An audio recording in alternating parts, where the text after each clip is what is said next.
আসসালামু আলাইকুম রহমতুল্লাহ। আজকের এই ভিডিওতে আমরা ঢাকা ইউনিভার্সিটি ৭ কলেজ এবং জাতীয় বিশ্ববিদ্যালয়ের বিবিএ অনার্স প্রথম বর্ষের হিসাব বিজ্ঞান বিভাগের প্রিন্সিপালস অফ অ্যাকাউন্টিং এই পত্রের ক্যাশ পেমেন্ট জার্নাল করব। আচ্ছা, ক্যাশ পেমেন্ট জার্নালের ছকটা বা ঘরটা কিছুটা এরকম হয়। Heading cash payment journal, date, account debit অর্থাৎ যেটা ডেবিট হয়েছে, রেফারেন্স, ডেবিট এবং ক্রেডিট। ডেবিটের ঘরে দুটো ঘর আদার অ্যাকাউন্ট এবং অ্যাকাউন্টস পেয়েবল, ক্রেডিটের ঘরে দুটো ঘর মার্চেন্ডাইজ ইনভেন্টরি এবং ক্যাশ। অর্থাৎ ডেবিট যে দুইটা হয়েছে সেটা মানে দুইটা তো হবে না, একটা লেনদেনে একটা হবে, মানে যা যা হওয়ার সম্ভাবনা আছে কি সেগুলা ডেবিটের ঘরের লেনদেনগুলো আর ক্রেডিটের ঘরের লেনদেনগুলো। আচ্ছা, এবার পড়ি, খুব সহজ। প্রথমে বলছে the cash payment related transactions of mister Sanowar for the month of June 30, 2015 were as follows. অর্থাৎ 2015 সালে 30 জুন সারোয়ারের নিম্নলিখিত ট্রানজ্যাকশনগুলো হয়। জুনের 3 তারিখ, মার্চেন্ডাইজ পারচেসড ফর ক্যাশ টাকা 60,000। মার্চেন্ডাইজ জিনিসটা হচ্ছে পণ্য, সহজ বাংলায় 9-10 ভাষায় বা ইন্টারমিডিয়েটের ভাষায় পণ্য ক্রয়। 60,000 টাকাতে কি ক্রয় ডেবিট, নগদান ক্রেডিট, এইটাই আমাদের কাজ।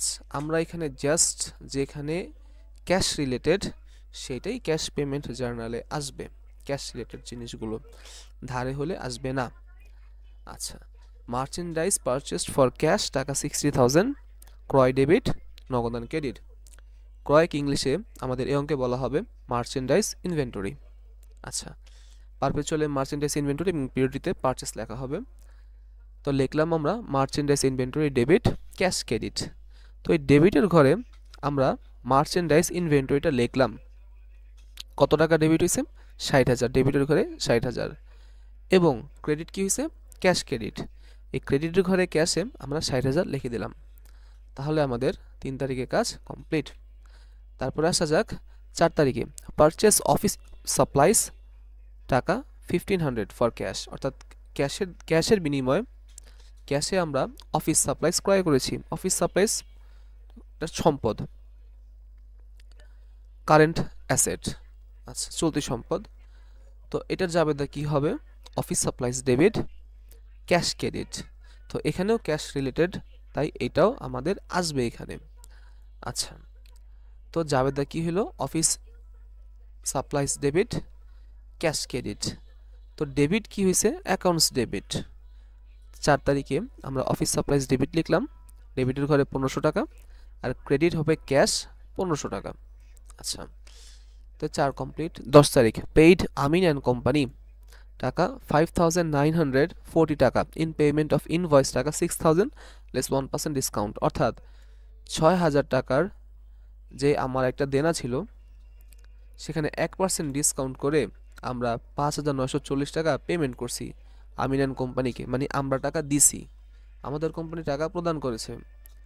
6,000 টাকা প্রদান করার কথা ছিল, কিন্তু 1% ডিসকাউন্ট পাইছি, 5,940 টাকা প্রদান করছি।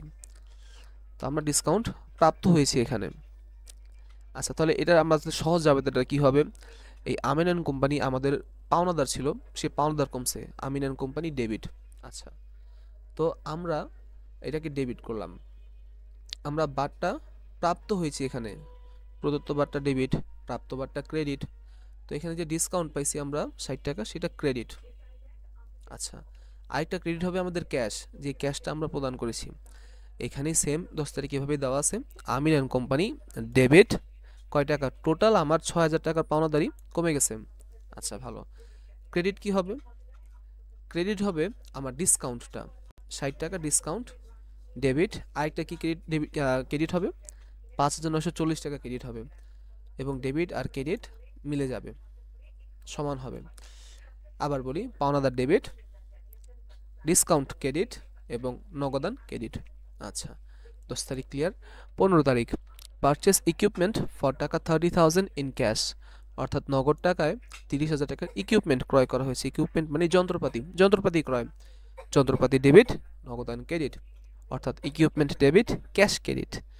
সেম জিনিসটা এখানে করা হয়েছে, ইকুইপমেন্ট ডেবিট করা হয়েছে 30,000 টাকা ডেবিটের ঘরে, আর ক্রেডিটের ঘরে ক্যাশ 30,000 টাকা। ক্লিয়ার। 20 তারিখ, উইথড্রু ক্যাশ অফ টাকা 3,000 from business for personal use. ব্যক্তিগত কারণে ব্যবসা হতে 3,000 টাকা উত্তোলন। উত্তোলন ডেবিট, নগদান ক্রেডিট। উত্তোলনকে ইংলিশে বলা হয় drawings. Drawings debit, cash credit. তো ডেবিট কি হয়েছে? ড্রয়িংস। সানোয়ার সাহেবের ড্রয়িংস ডেবিট 3000, ক্রেডিট হয়েছে ক্যাশ, ব্যবসা থেকে ক্যাশ কমে গেছে 3000 টাকা ক্যাশ ক্রেডিট। আচ্ছা,